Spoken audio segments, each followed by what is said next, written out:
I always figure I shot one of the last rounds of the war when the front of the column got under fire.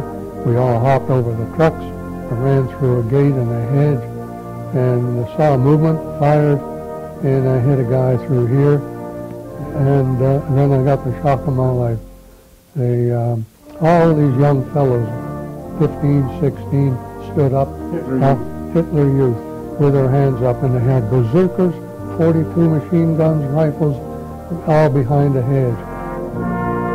Jan de Veers was a member of the elite 1st Canadian Parachute Battalion. 6 weeks before he fired that last shot in anger, he had jumped into Germany with his battalion to spearhead the final assault to end the war.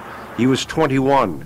The chances of reaching his 22nd birthday seemed problematic. I was strung up in the trees, and all I could think of was getting down, and I had so much equipment on the front, I couldn't get my leg up to get my fighting knife to cut myself free, because I was only about 7 feet off the ground. And it wasn't for a couple of, I'm pretty sure they were Brits, pulled me out of the tree. I had been hanging there for 20 to 30 minutes. And these branches were dropping as these bullets were going by, because they were sweeping the field on a regular basis. And I thought yeah, there was a time there I thought, this is not good. It never occurred to me that I wouldn't get through the war. It never occurred to me at all. And yet here I was jumping into bloody Germany, of all places. But that's the way I felt, and I think most of the guys felt the same way.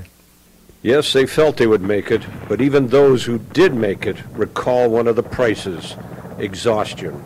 Sleep, the best you could hope for, get 2 hours on and 2 hours off. I didn't notice how bad it was until after the war when I come home.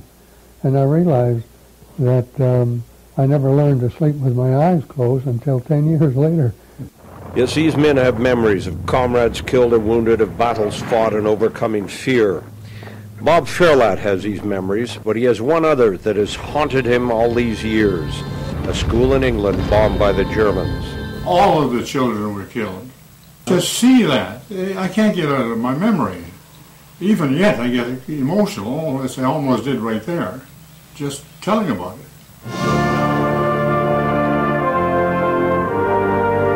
It is 60 years ago, the end of the war in Europe. The Canadian Parachute Battalion advanced further into Germany than any other Western military unit. Then the word on May the 8th, 1945, the war was over.